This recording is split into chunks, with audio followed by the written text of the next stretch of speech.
Hello and welcome to a brand new episode of Look Forward. I'm your host, Jay. I'm here with my co-host, Brad. Listeners, I will tell you, it's fall time to, when you go see your doctor, to re-up and, get your flu shot, get your COVID vaccine, your booster as you're going out there. Pro tip, don't recommend doing them at the same time. You idiot. Just saying. As we discussed before the show, my desire to avoid being inconvenienced is not superseded by my desire to not feel unwell for a day or two. Like, I'd much rather feel unwell for a day or two than have to go back to the doctor's office to get the other shot. I love that your laziness allows you to suffer a little bit more. Like, look, how far is the doctor's office, Brad? 3 minutes? I mean, yes, but still, I literally have to go out of my way in order to do that. Look, I will work as hard as I possibly can to be as lazy as possible. No, that's just smart. I have a long background in the computer arts, if you will. And I would work tirelessly for 2 weeks to build a program to automate something so that I never have to do it again. One time, and then I click a button once a month. I would rather diligently work on that than going back. So I respect the laziness. Yes. I am bored of the same clothes. Just don't pull a Simpsons on me and do the thing when Mayor Quimby was debating Sideshow Bob and they added the flames for for dramatic effect around his head. Well, you know what? All right. Well, I think you've told me what I need to do now. Don't threaten me with a good time. All right. So we are back. Fresh off of our live coverage and post analysis of the Raphael Warnock Herschel Walker debate. You can go to our YouTube channel and check out that video. That was fun. Sorry for the audio issues in the beginning. We got those cleared up, so future things will be fine.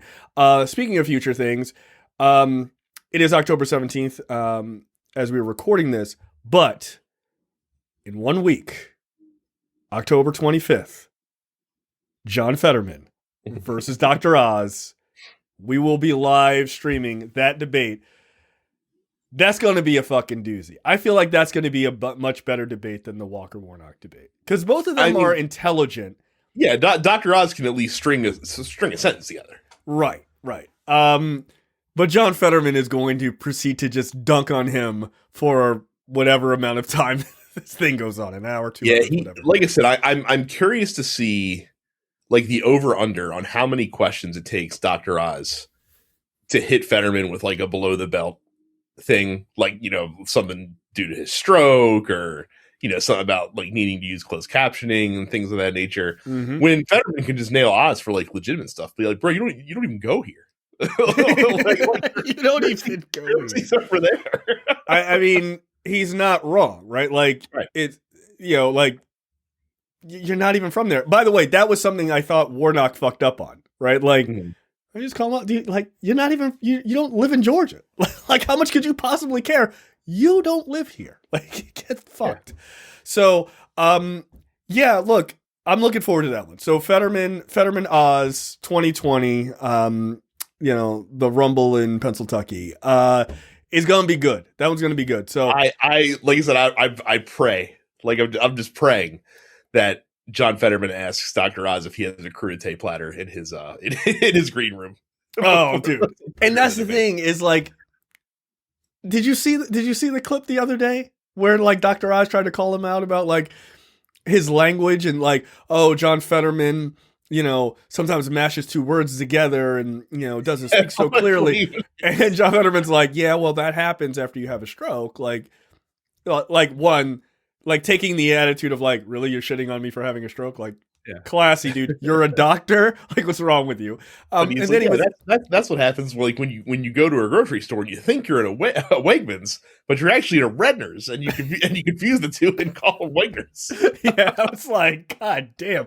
But again, his team is so damn good at picking shit up, twisting it, and throwing it right back pretty fast, right? Because when the crudité thing happened, it took Oz a week, and his answer was, "Well, you're fat." It's like, dude, that's not a very good response. Like, it's a pretty shitty response. Also, have you seen your constituency in Pennsylvania?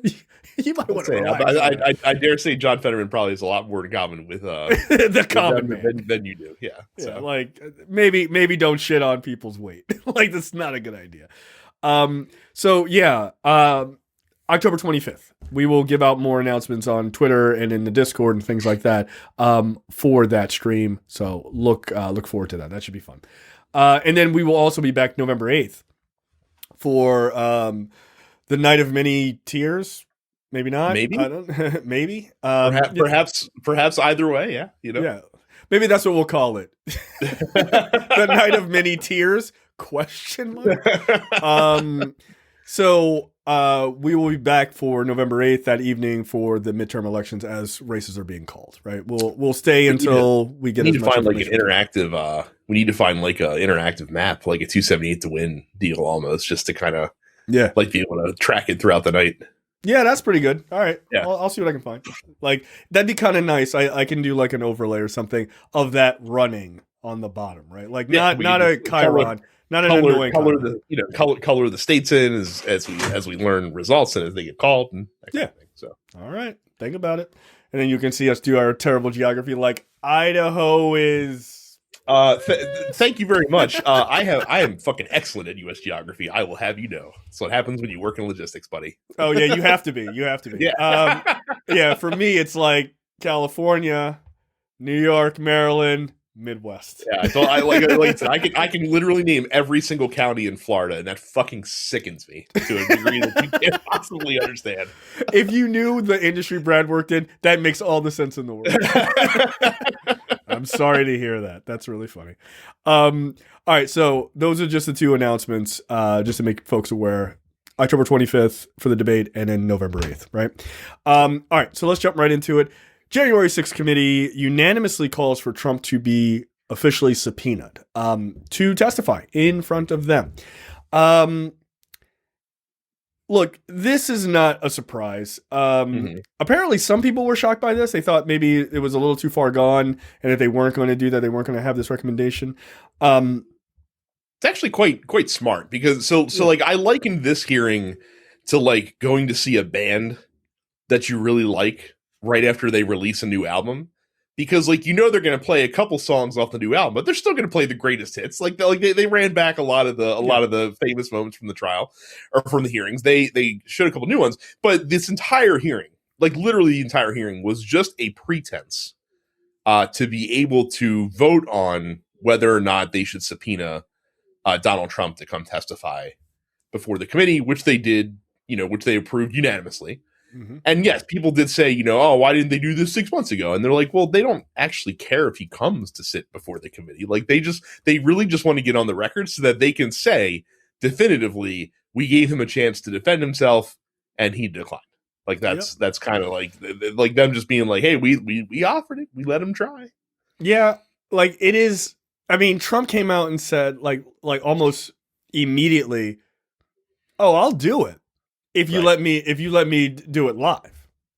I mean, he's doing this Stuart Rhodes thing, right? Like, if you let me get out there and say anything and a signal to my fucking people and act a damn fool and take over, then I'll do it, right? And of course, the committee is like, no.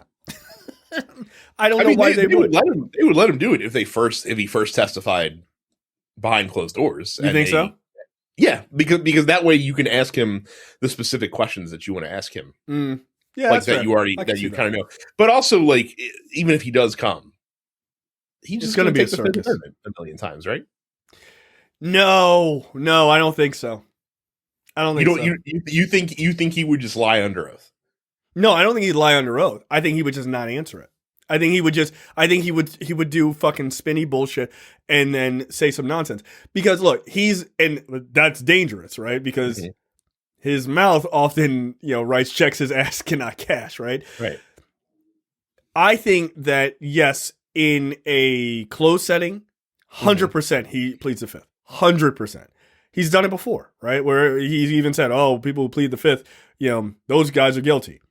And then you did it, and then don't worry. You and all of your close associates. Yeah, right. They all fucking do it, right? But I do think that if you put him out live, he can't do that. Like him personally, he can't, right? Because he can't let his supporters see him saying, "Oh, I don't have anything to say about that." Oh, like he has to defend it. Like he has to defend it. And look, I know that, and I know that others on that committee think that because I saw what Jamie Raskin said. Did you see that? He was like, he came out. He was on MSNBC or something, and he goes like, yeah, like you'd have to basically be like a coward not to cut, right? Like he's baiting him. Like he's baiting him. Like, yeah, like if you're a real man, you do it. Like, don't be a bitch, right? Like, so they're trying to goad him because they know if they get him up there, there's no way he can, in front of his supporters. You really think you really think he would Colonel Jessup himself? I think there's a high possibility that he would have counsel there that would be like leaning over to him every time a question came up and be like, you better say this. You better say this. Or do not say X, say Y. But there's no fucking way that guy gets up there live on television and pleads the fifth the whole time. No way. He doesn't plead out like that. Behind closed doors? Oh, plead. Because he would just assume it would never be shown, and then they'd be like, roll the tape. Right? Well, he's already done it. Like, he did that for the deposition in the New York case. Right. But I think there's a difference between like, this is going to sound ridiculous, but this is his supporters, right? Mm-hmm. Him pleading out or pleading the fifth, they only see a clip. The January 6th committee will play, oh, here's where we asked Trump, did you have anything to do with the insurrection? And then they cut to him and he says, oh, I plead the fifth, right? They would say, oh, that question was edited. That's, but think about it. Like, these are who you're dealing with, right? I know they would, but they'll say it's edited, so it's okay for him to plead the fifth. They'll give some excuse for it. But on live TV, you get to see the whole thing. And there's no way, there's no space out of that. I don't think he would. And yet, they would still come with some nonsense like, it's actually a body double. It's not really him. It's just, like all this other crazy nonsense. They would. I'm not even disagreeing with you. Again, there'd definitely be a fucking QAnon fringe. Be like, oh, it's not the real Trump. It's not actually him. It doesn't look anything like him. Are you sure? Right. Really? It's weird. Yeah, I don't see him doing it. I don't see him doing it. I don't either. Like, again, his whole thing is like, he'll be like, well, I would have done it if they'd asked me 6 months ago. It's like, no, you wouldn't. Like, you could have easily demanded to testify before the committee. Oh, you think they wouldn't take it? Come on down, dude. Tuesday, let's do it. But no, I don't think so. But that doesn't mean that they shouldn't try to subpoena him. Oh no, this is a strategic move. This is more, again, just so that they can say factually in the report that they tried and that he refused to come forward and defend himself. Like, hey, we gave him the opportunity and he decided not to. Yeah. It's not our fault, dog. Yeah. Like, because again, they have to have the shit wrapped up, by December, essentially. So yeah, we shall see. All right. Okay. We'll see. Next up, Supreme Court rejects Trump's request to intervene in the documents case. God, if you're listening, help.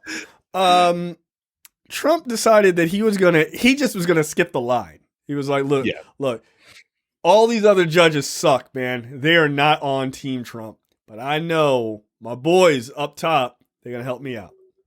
I got you there. I got you there.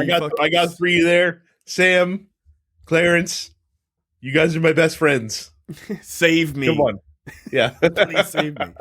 So basically what he was asking for, so the Supreme Court on Thursday, in the latest string of cases in which it dealt a major legal setback for Mr. Trump, in the means of the special master in the case, like what they basically did was, like Trump was asking, like, oh, can we keep this special master? And they are the only ones who can see this, and I will be able to see these documents as well. And Supreme Court was like, no explanation, no, like here was the vote on it, just a hard no. They didn't even vote. Like they voted to decide whether or not to take it up, and they unanimously decided, nah, we're not. And of course they would, because they're not going to set a fucking precedent to like be like, no, actually the president can take secret like government documents to a private residence and fuck off with them if he wants to. Come on. Like as sycophantic as those assholes are, they're not going to do something that Democrats can turn around and do, to their gain, to their advantage. Right. Like, where, again, this is why I don't understand the arguments defending Trump besides sort of the sycophantic argument, right? Which is like, he's our guy, so we love him, and he does nothing wrong. Do you want Joe Biden to be able to do this? You want Joe Biden to any future Democratic president? Like, yeah, but I'm just saying, like, the guy you hate today, not the guy you're going to hate 6 months from now or 5 years from now, but like the guy you hate today. You want Joe Biden to just be able to go in and get any records and just walk the fuck home with them? Yeah. Like, I'm going to Delaware, Jack. These are going to my personal safe. Sorry. Yeah. All the shit about Trump that hasn't been made public. He should just be able to go in and just take all that shit and just bounce. Nuclear codes, all that shit. But again, like, this is the dumb, twisted way that his mind works, because his mindset is, oh, I literally put 3 of these dudes on the court, so they owe me. Like they're like it's all fucking, like not to use a pun for him especially, but it's all a quid pro quo to him. Like, he's like, I helped you out, right? Like, you got to help me out, and they're like, nah, dude. That's not how we operate down here. Yeah. Look, and good for them. Way to uphold the law. Like, it's only your whole job. But that's exactly what they should have done. Like, there's no reason for them to have intervened in this. Also, like, jumping over the appellate court. Like, that's fucking not acceptable. Like, let the shit run its course. Like, if it gets to you and you're like, hey, this is how we see it. Okay, that may be something we agree or don't agree with. But just jumping to the end of the line and being like, save me, guys. Fuck these other courts. Like, that's unacceptable. It's actually to his benefit to stretch it out as much as he possibly can. Yeah. I mean, ultimately, no, but yes. Right, unless he just doesn't want the FBI to have eyes on it right now, because of course the court overruled Cannon and was like, hey, like, no, actually they can look at this shit while we're figuring this stuff out. Like, yeah, what the fuck it's theirs. Yeah. Hello. But of course, they already reviewed everything. Like, they even said that when the Cannon decision got made, they're like, look, like, we already checked all this shit out. Like, we already know what's here. Yeah, right. Like, when the special master got named, they were like, "No, we're already done. Like, we're good." Like, also, you still owe us documents, but more on that at a later time. National Archives is like, there's still shit missing. Yeah, this isn't going away. No, and look, I don't know why they think they won't fucking raid Bedminster, dude. I don't know why. But like, apparently they seem to be operating under the auspices of like, nah, that could never happen. Now, maybe that won't happen right now because this case is going on, and that would seem a little like unnecessary. Yeah, heavy-handed. Yeah, a little heavy-handed, and that could really turn the public against the FBI. So they're just rocking right now, but they're gonna search Bedminster. Like, when this case is like through, and it's like those documents are definitively the FBI's, whether that comes with charges against Trump or whatever. Oh, they're coming to Bedminster, my guy. Like, same rules apply. Open that door. Let's go. Or we're going to kick it the fuck down. So, look forward to that, because he's going to be pissed about that too, but whatever. He'll get over it. Look, Democrat, look, we did a live show, about the Raphael Warnock, Herschel Walker debate. But let me be very clear. The Democrats did a really good job overall, have done a really good job overall in just dunking on Republicans during debates, right? Like, this is a thing. This didn't happen so much with Warnock. Like, he had a couple of moments, but for the most part, like, they were like, everything was cool or whatever.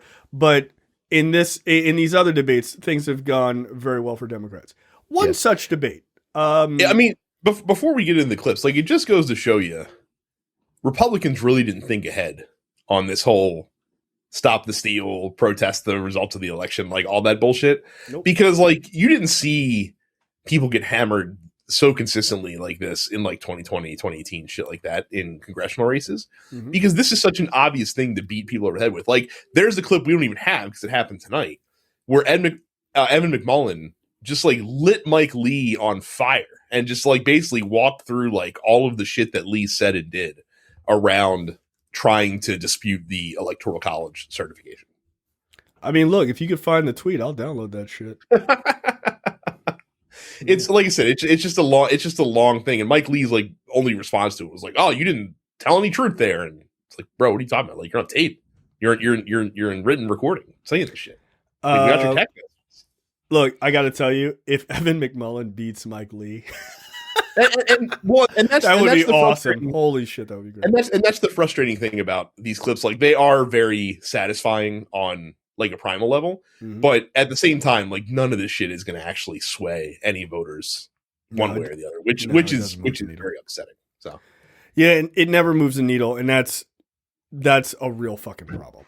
Yeah. So let's talk about look, they had a previous debate, but this is from the debate tonight. Everybody has probably seen the clips of Tim Ryan jumping from the free throw line with his two balls hanging out in front of J.D. Vance's face. Those clips from the last debate. Well, they're back tonight. And Tim Ryan is bringing that same fucking energy, and it is awesome. So here you go. Young, precious babies in Connecticut. He said it was a hoax. And he went on and said it was a hoax. And I've met these families from Sandy Hook. Absolutely devastated. You lose a fourth grader to a madman. And this guy says it was a hoax. Our guy JD says this is one of the most credible news sources in the whole country. And he just got yeah, he's talking about Alex Jones, by the way. Go ahead. Convicted, and he just got sued to the tune of billions of dollars that he owes the family for putting them through this grief. And I just want people to know, it's like, we are running for the United States Senate. This is the highest office you could get in this country except for president. And he's running around backing these extremists, the most extreme people in the country, a guy who denied Sandy Hook. He's like, he's credible. Thank you, Congressman. I mean, you don't have to, I mean, it's we can talk about, how I got in hot water with saying that Alex Jones was a more credible source of information than Rachel Maddow. But like, one of the things that I saw in the reaction to that tweet was people are terrified of unconventional people, of people who don't think the thoughts that they're supposed to think. And that to me is like the opposite of what you would want in an elite. You would want an elite that's willing to think outside the box, that's willing to say, well, maybe this is like a crazy idea, but maybe it's true. Tape, brother. You're on tape, man. I never said that, Tim. Go and run the tape and find out exactly what I said. It'll be like 30 minutes, and we're all going to know you're lying. I never said that. Notice that he didn't actually answer the question. I did. That's my favorite part. It's gonna be like 30 minutes, and everyone's gonna know you're lying. Cut to it was like literally 30 minutes when they put that ad together. Yeah, Jesus, dude. And later on in the same debate, the moderator asks Vance a question, basically like, "Yeah, last time you guys debated, like, basically Tim Ryan said that Donald Trump made fun of you for kissing his ass, and there's nothing that he could say or do that you wouldn't go along with to get his endorsement." So they're like, name one thing that you disagree with, like that Donald Trump did. And like JD Vance took like 30 seconds to get to like, oh, he hired John Bolton. Like that was his big thing, was that he hired like that's a lame response. Warmongering NIS, and then immediately pivoted like, but this guy said he loves Nancy Pelosi and he's gonna suck up the Chuck Schumer, and this in the 2-minute response. Like, the moderator even had to come back and was like, so again, he's like, just to be clear, like, you really didn't name anything that you named one hiring. Like, right. that's no. I would like, also I would have been a little bit more direct. I would have said one policy decision. Just say one policy decision. Agreed. Well, yeah, again, I don't know the leanings of the moderation panel in this debate. But that's just a better question. That's just a better question. It is a better question. Yeah, like, oh, he didn't like this guy. Any policy questions? Well, in fairness, Trump didn't have a lot of policies. That's because he knows he can't literally go out and say something because, like, God forbid, Trump go on True Social like later that night and be like, "I can't believe J.D. Vance publicly disagreed with this." Like, don't even vote in Ohio. Like, that's like, all right, fuck. But yeah, like Tim Ryan is at this point. I have to put Tim Ryan. Tim Ryan is at this point the best debater we have, like in these congressional elections. Like, look, I'm not saying he's gonna out debate like Stacey Abrams or something like that, but so far on the Dunkometer, Tim Ryan putting up mad points. Like I said, he has redeemed himself from getting shit on by Bernie Sanders in the Democratic primary. Remember, like, you don't even know what's in the bill. Like, I wrote the damn bill. Like, oh, it's like, like you got to go away now, man. Like, you just got roasted on stage. Get out. Yeah. Like, turn your head from back to forward in your like little previews. Like, I just stop it.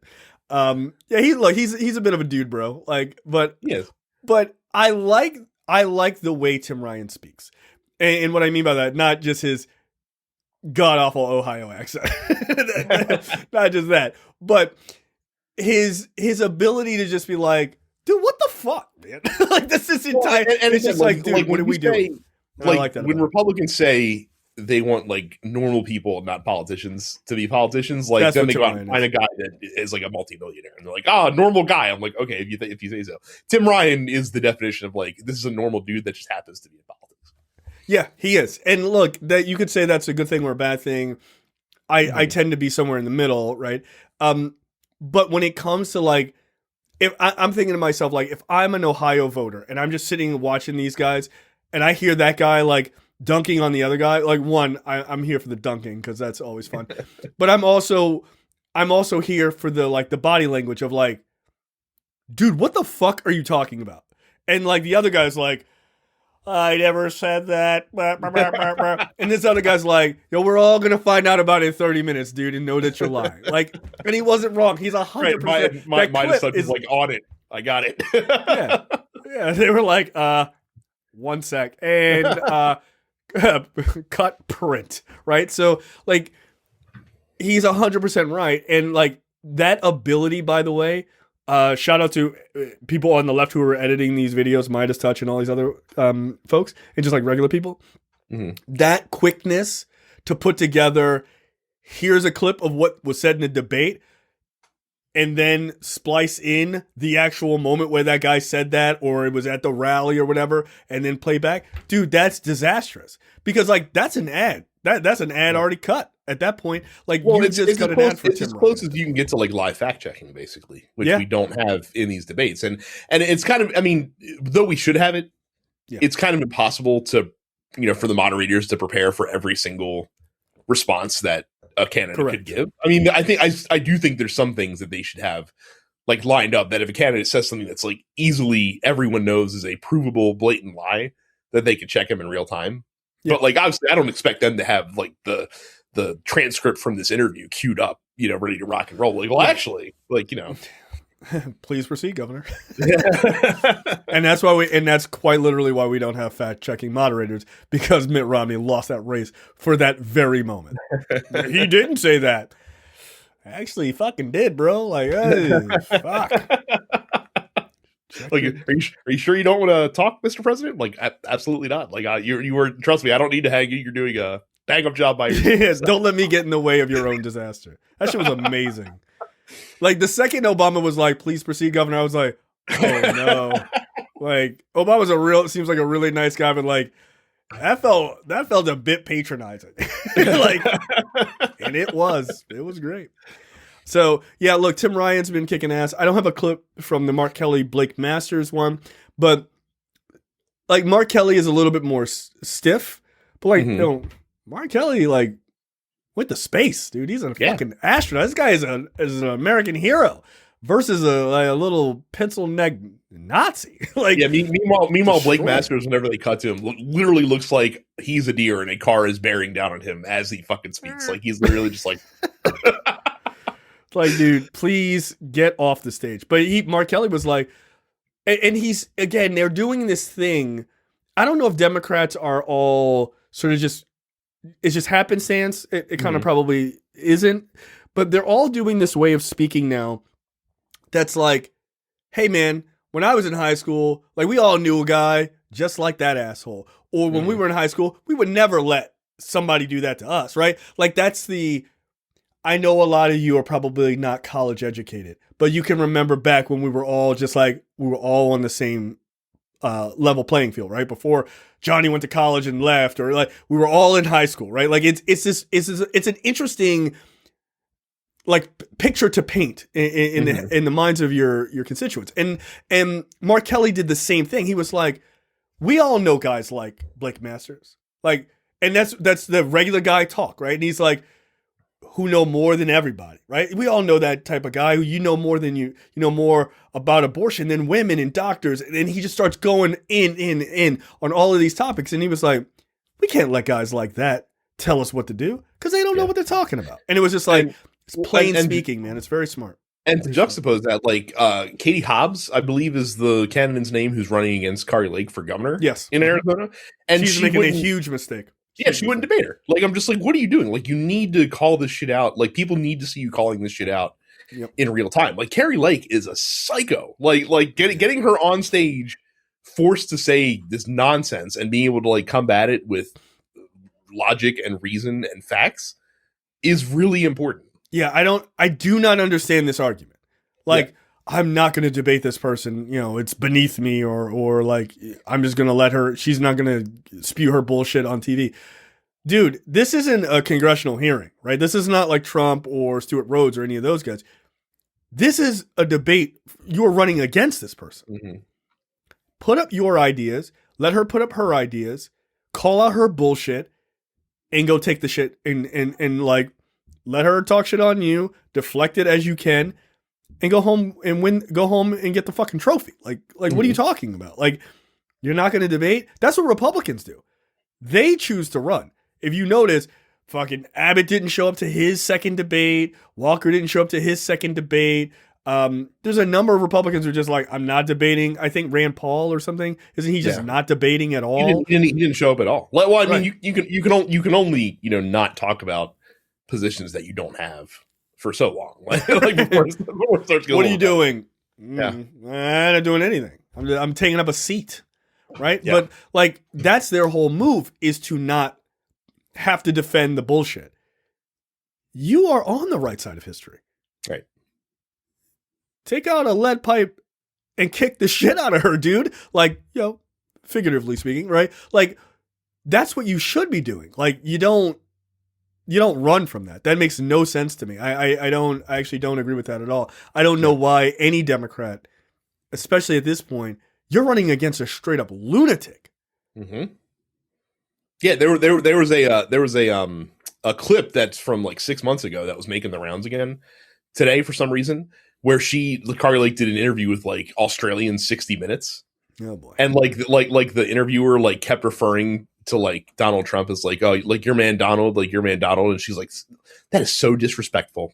Like you, President Trump, like that's what you need, like going off on this like fucking tangent because she didn't want to answer the question about whether or not like he, called insurrectionists to go to the fucking White House, and she got up and walked away from the interview. Like that's the kind of crazy that you're dealing with. Yeah. And it's not hard to like bait her into making a huge fucking gaffe. Dude. You don't even have to try with these people. No. Ron Johnson baited himself into blowing up at the end of his debate. He did. Say something nice about your opponent. Oh, this guy hates America. Oh, that's not even the best Ron Johnson clip. I'm actually upset that I forgot to suggest this to you. Did you see the clip where the moderator asked him a question about like being part of like an FBI investigation with like a Russian like honeypot stuff, and like he went off on this tangent about like the FBI is trying to set me up, and like the crowd in the debate hall audibly literally started laughing at him for going off on this fucking tangent. Like Ron Johnson shooting himself in the foot like crazy. It's amazing. Yeah. But like, you don't have to do anything to debate these people. By the way, if you are in the business of debating a lunatic, your entire prep should be, What are you going to say about your policies? Be airtight on that shit, right? That's normal shit. But your other goal should be you need an asshole on your team. And their goal should be, what are things to say to bait this person into saying Warnock had to say, was, I never pretended to be a cop. And all of a sudden, Herschel Walker's out. Here's my badge. Yeah. Right. That's it. I'm not even sure that was planned. I'm not even sure that was planned. I mean, he had it on him. He had to have it in his mind that he was going to fucking. No. I mean, from a Warnock's perspective, I'm not sure that statement was really planned. He was like, "Well, I never pretended to be a cop." Like he was. I mean, he was clearly saying that as a dig, but I don't think it didn't feel like I got this one in my back pocket. Like it didn't feel like that. It just felt like it's something he just said. Yeah. Like, and look, that was embarrassing as fuck for Walker. Here's my Cracker Jack box fucking. Like fucking historic badge, like, oh, and then literally had to get talked to by the moderator like he's 5. Like, hey, you're not supposed to bring props. It's not a prop, it's real. I said, do you remember what the rules are? I remember what the rules are. Okay, put it away. Yeah. You won't get apple slices after this if you keep fucking around, right? Like, yeah. So, like, your goal should be know your policies, know your opponent's policies too, right? So you can call them out when they say some fucking bullshit like they don't support a full ban on abortion. Herschel Walker, yes, he does. Yeah. Yes, he fucking does, right? Know their policies, know your policies in and out, right? Shouldn't be that difficult to do that. That's just part of your job. And the other part is the baiting. Like when you know that there's like they gave you an opening and you're like, ooh. Oh, I remember that one. Drive, and again, they're not small openings. Like they're big enough you can drive a fucking truck through them. Like it's not hard. Like, but you got to be on stage to do it. You can't do it from the sidelines. No, Twitter's one thing, but that ain't the same as. Again, that's not the same as dunking on somebody in front of HD cameras, my guy. Yeah. Like it's just not on live TV. So, like those are your 3 moves. But to run away from that debate, that really pissed me off when I saw that. I was like, you're gonna end up losing this race to a fucking lunatic. Because you're unwilling to like put your ideas out there. That's dumb. Yeah. Come on, you got to be better than that. Look, I get it. You don't want this psycho on TV. I understand that. But guess what? That's a part of this job. It just quite literally is. Guess what? If you win, you're gonna have to deal with a lot more psychos than her. That's true. A whole lot. Beto also was dunking on Abbott pretty hard. You know that because again, Greg Abbott didn't even show up to the second debate. They didn't even have a crowd. Right, they didn't allow an audience because Abbott did not. Yeah, so it was quiet. Those dunks were just silently laid out for him. But Beto won that debate too, like pretty fucking handily. But because Republicans don't have any policies, right? Well, again, and it's weird. Like you see them pivot, like when they are asked the rare policy question during these debates, and like you said, moderators are fucking awful. It seems like, and never are any good at this shit. But when they are pressed on actual like, hey, like talk about something substantial, they'll give a mealy-mouthed answer for 15 seconds and then immediately pivot to attacking their opponent instead of talking about like, here's what I actually think and what I actually believe. And when they are forced to, speak on an actual policy for more than 30 seconds, like if they get pressed, you have Herschel Walker saying dumb shit like, oh, we need to be energy independent. Like what? Like, explain how. Like, give me a moderator that's going to be like, hey, let's pause on that for a second. Please explain how that would work. Just broad strokes, but just like make it make sense. Oh, he's like, broad strokes, no problem. Gas is good. Like, next question. But yeah, no, you need them to be forced to answer actual questions. Right. And look, moderators are notoriously bad about this because Democrats and Republicans are held to 2 wildly different standards. Like, and they want to make sure that they get the next debate. Like they're always worried about access. They're always worried about like the next thing. Again, we all dream. We all have the Aaron Sorkin wet dream of having debates like they did on Newsroom and fucking stage that shit. And like literally on that show, they showed you like why that's not possible because you have someone from the RNC that's like, are you fucking stupid? Like what the fuck? Like you can't ask Michelle Bachmann real questions. She's insane. like quite literally, she was insane. But yeah, you can do that, right? But like, I dream of a world. Yes, the Aaron Sorkin way of handling debates, that would be amazing. But I dream of a world where that shit is on public television. Mhm. And it's not brought to you by Binnigan's or fucking Facebook or whatever, right? It should be brought to you by Binnigan's. Like, it shouldn't be, companies shouldn't run that. That's a part of the public discourse. That is a part of what it is to be a publicly funded bit of information. It should be funded by us, right? It should be rebroadcast on, like, presidential debates, for instance, should be broadcast on every public television station across the United States. You can live stream it on the internet or wherever, but it should absolutely be free of advertising. It should be free of any involvement. And look, you can rotate the people who do the moderating. I don't care about that. But they should be people like, and also, they don't actually need to be policy experts. They should just be like, you could have fucking Big Bird asking the questions. Who gives a shit? They're just asking the questions. You just need someone to go, this is your time. And like, here are the rules. That's it. I don't need Rachel Maddow. I don't need anybody from Fox News or CNN. I don't need any of that. I don't need any politically competent people at all. The questions should be laid out intelligently. And, you know, that can be made by intelligent people who know politics or whatever. But those questions, and they're pretty generic, they should be laid out, and that's it. I don't need Martha Raddatz to ask that question. I don't. I think people's egos are too involved. Like, you don't need any of that shit. Just ask the question. What is your feeling on the war in Ukraine? And like how Joe Biden is doing with it, or how would Trump do it, or how would you handle it, or what would you do in Congress? That's it. That's it. Like, we overcomplicate that shit. But the fact that money is involved and those corporations are involved is also a huge problem. Right. Money in politics is a fucking plague. Just like I said, just stop asking leading questions as well. Just like less is more when it comes to the questioner, and have them elaborate more on the answer. You know what I mean? Like, you don't have to preface like every question with this very intricate setup to get a very specific response that you're trying to elicit. Right. And look, you know, Republicans often do it. Like, Republicans who think they're being like highly intellectual, like to do, well, why don't we have a Lincoln Douglas style debate? Okay. You sure? I'll ask you one question. You talk for 45 minutes. Yeah. Go ahead, Republicans. I'd love to hear this. Don't attack Democrats on what they're doing. Tell me what you're doing. And Democrats, don't attack Republicans. Tell me what you're going to do.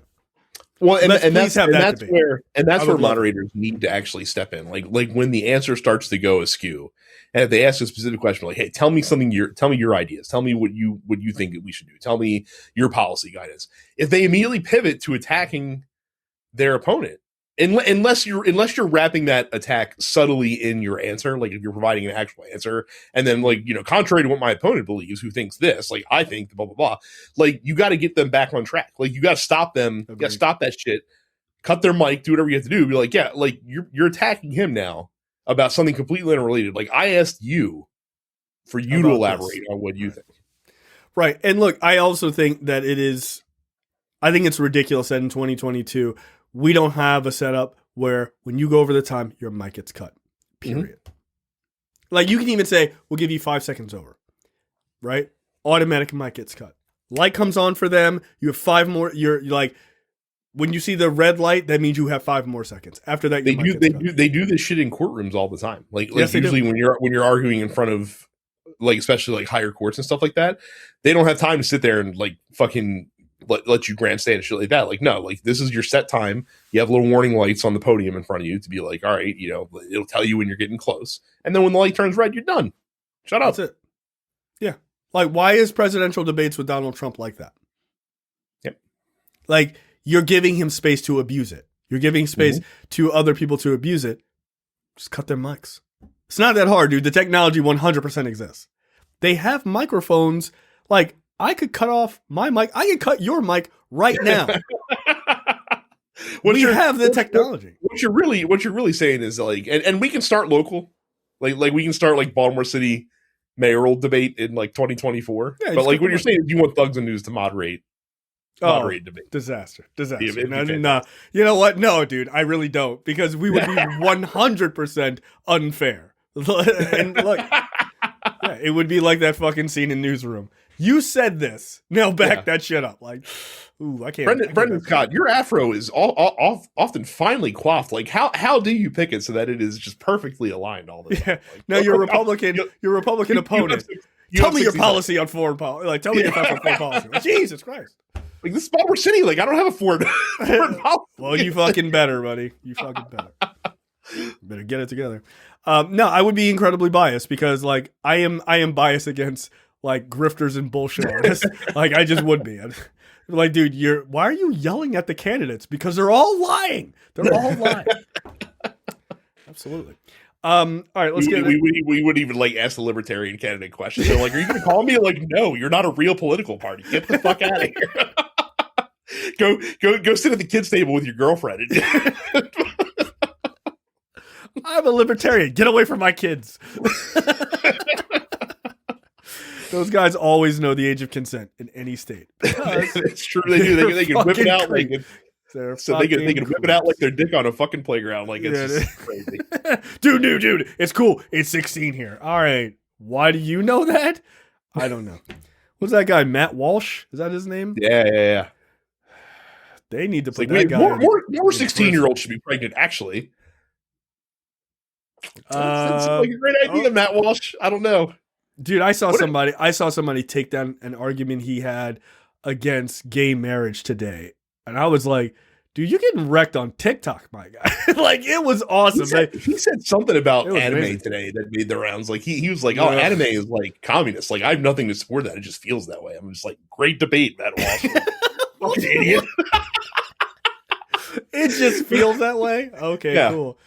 Wow. All right. I mean, look, I'm not an anime guy either, but like, I'm pretty sure it's not communist. Like, okay. All right. I mean, you got it. But yeah, he said something to the effect of like, gay marriage is, it's marriage equality is redefining marriage. And the guy was like, but it isn't. Like, it's allowed under the Equal Protection Clause. Like the Constitution says that, and they had to let it go because it was in violation of the Constitution. And he's like, it's a differential, or it's a definable difference between my marriage to my wife and, this two men or two women. And then the guy comes back, he's like, you can't just say that without defining it. Like, what's the definition? Like, what the fuck are you talking about? He's like, well, they can't have kids. It's like, but there are straight people who can't have kids. Like, they're allowed to get married. That's not a prerequisite for getting married. 2 70-year-olds could get married. Are you against old people getting married? Like, what are you talking about? Like, your arguments are so bad. They don't make any sense. But again, it's when you live in a really dumb echo chamber and your whole thing is like, more 16-year-old girls need to get pregnant. Okay. Yeah. They need you need to go to jail. Just in case. Just in case, motherfucker. Like, just in case. Because you probably into some shit that is unacceptable. Just check that guy's computer and just throw him in jail until you can like an FBI agent just like trip onto Matt Walsh's laptop and be like, oh, your hard drive fell out. Like, well, since I'm here, like let's take a look at it. Let's start a scan, buddy. Oh, look at this. You directly to jail. Do not pass go. Yeah, that guy's a creep. All right, speaking of creep and a weirdo, local fool duped into buying trash products so fake friend's husband can run it. So Kanye is buying Parler is the whole story here. Oh no!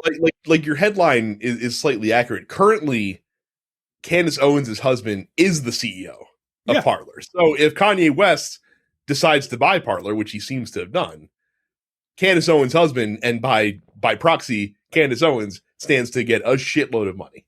Yeah. Mm-hmm. I would not be surprised if Kanye, while buying it, leaves her husband still to run the company. Of course. Yeah. Not only do I get paid, but I'll just continue getting paid. Meanwhile, like as collect as the salary down, collect an additional salary. Meanwhile, as if like the shittiest omen ever, on the same day that this news gets announced, I have a tweet saved.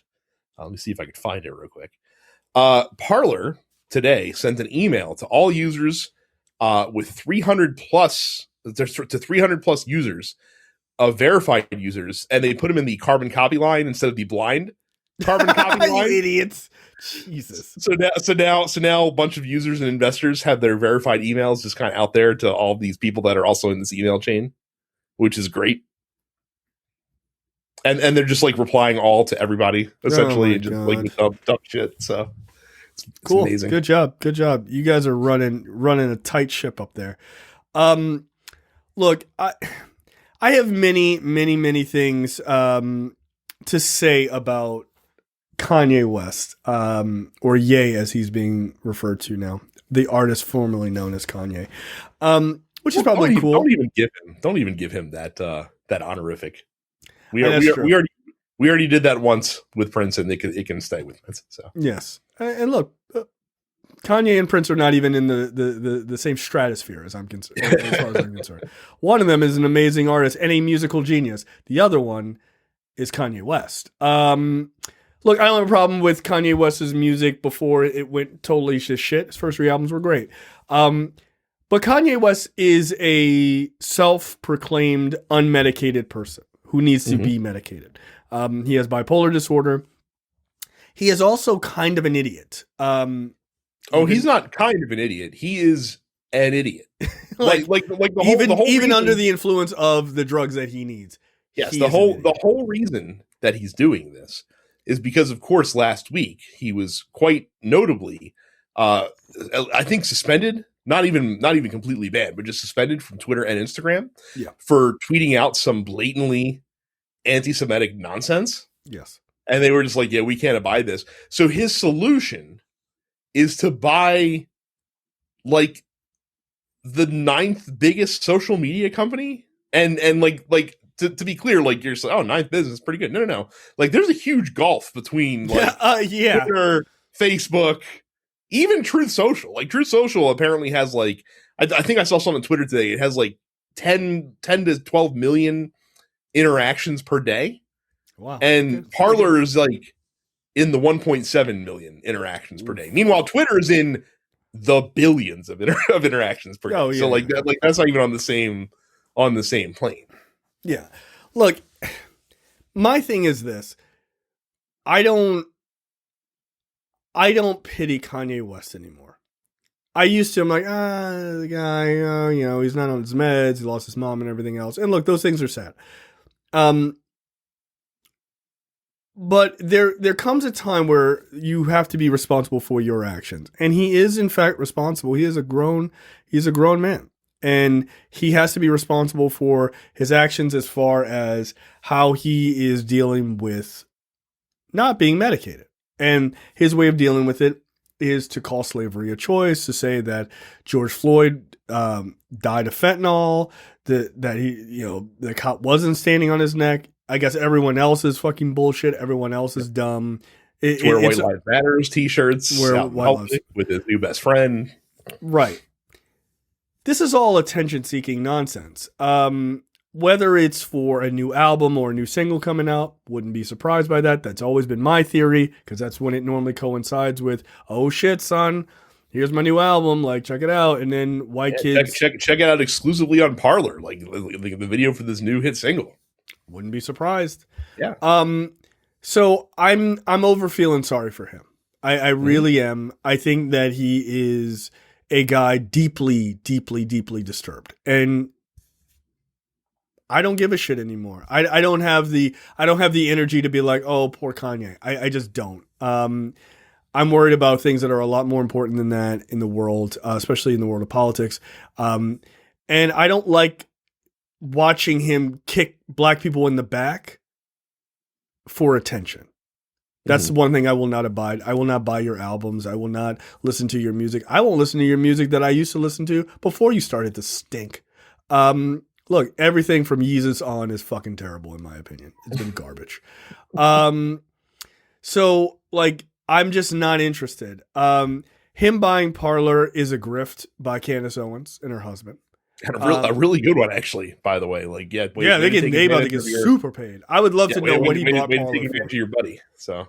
Yeah, and this is the thing. It's like, you think Candace Owens is your friend? Candace Owens is about the money, dude. Her and her husband are about the money. She's not even, like, honestly, and this might sound blasphemous for her, she's not even really a fucking conservative. Nah, she's not a true believer. She's not a true believer. Dude. She's in it for the grift. She's in it for the grift. She's there for the money. I'm not saying she doesn't have some fucking shitbag tendencies or shitbag views, maybe. I don't know. All I do know is when the money dried up and she couldn't get popular enough on the liberal side, suddenly she fucking backed into that bush like Homer Simpson and came out as conservative, right? So no, I don't think that she is. I don't think she believes any of this shit. No, because what she says is outlandishly stupid. I don't know why people even fucking argue with her. I'm like, she don't believe any of this shit. She really doesn't. So. No, I don't feel sorry for him. I don't feel sorry for her. What I would like to see is I'd like to see him go into financial ruin. I really would. I'd like to see her go into financial ruin. But again, with there's not enough money trading hands for Parler to cause either of them to go into. No, I know. I'm just speaking as a generality. I would just like to see them go into financial ruin. But again, like just to show you the fucking lemon that he's buying here. Daily estimated user counts: Twitter 2.9 million, Truth Social 144,000. Parler, 40,000. Oof. Does he think that, like... Actually, I'm sure of it. He thinks that because he's Kanye West, yes, this will, like, by sheer, like, just him being him. By his sheer magnetism, he will pull people in through the roof. And if he doesn't, like I'd mentioned to you and Andy earlier today in our private chat, like if he doesn't, he just gets to pivot to more anti-Semitism, because anti-Semitism is just a self-fulfilling prophecy of shit, because you say dumb nonsense and then people cancel you or back away from you because of it. And oh, look, it's the Jews' fault that people are canceling me. It's the Jews' fault that people are running away from me. Yeah. I've seen black people on Twitter or screenshots of black people on Twitter or some other social medias being like, yeah, he's making a lot of sense. I'm going to need you to stop doing that. Mm-hmm. Just keep in mind that this is the things that he said that kind of spurred all this, even before Twitter. Because, like, of course, he did that interview with Tucker Carlson. The things that he said, even Tucker Carlson was like, I can't air this. like he literally cut the shit out of the interview because it was even too far for Tucker Carlson. Like, Tucker Carlson will say anything. And he was even had the presence of mind to be like, can't do this. Bad idea. And then, of course, someone got a hold of it and leaked it out there, and we got to see it anyway. Right. But like, even Tucker Carlson's like, nah, like that. This isn't a good idea for anybody. No. And look, you have to understand that, again, this guy half knows what he's saying. He is fed a bunch of this shit. Mm-hmm. He is like, oh, if you go out there and say this wild, outlandish shit, people are going to respond. People are going to retweet. People are going to talk about it, blah, blah, blah. And like, in Kanye West's mind, at least from my perspective, I don't know what's happening inside his head, but from what I can tell, he very much lives by that old adage that any publicity is good publicity. I don't live by that at all. Like, we'll test that theory in This Week in Stupid. We'll test if any publicity is good publicity. I don't agree. I don't think so. I think that is spoiler alert. It's in This Week in Stupid, so you can pretty much guarantee how that's going. Right. Exactly. So. Like, they're gonna love this idea. Narrator comes on. They did not, in fact, love this idea. But like, I think he believes that, and I think that he traffics in controversy and traffics in like madness and shit like that. And look, one thing that I want to see happen to him above all else, besides financial ruin, is because look, music is his number one baby.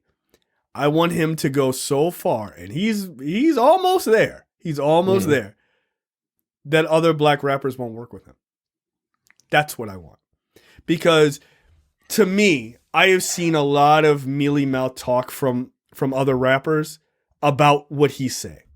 And my thing is, walk away from him. Like, you guys are supposed to be the people in all of music who are the most real. And go, I don't fuck with this guy. Like, I've seen a couple being like, nah, dude, that's not fucking cool what you're saying. Like, that's fucked up. I want them to be like, you know what? Fuck that guy.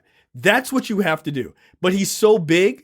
But when his star starts to fall a little bit, you're going to watch more people do that. And that's what black artists need to do, is walk the fuck away from him. Don't refuse Here's to the work problem, with him. though, not to piss in your punch bowl a little bit, but Gross. we've seen other notable black hip hop artists like dabble in anti-Semitism. Absolutely. Like Ice Cube, quite notably a couple years ago, was out here saying some shit. Yeah. So like it's we've seen it before. Nothing bothers me more than watching minorities, especially black folks, use white supremacist arguments against other minorities. I'm like, yeah, what are you doing? Okay, that's the end of the free portion for this week's episode of Look Forward. Make sure you go to lookforwardshow.com/premium. Sign up for premium content. It's only $5 a month or $50 for the full year.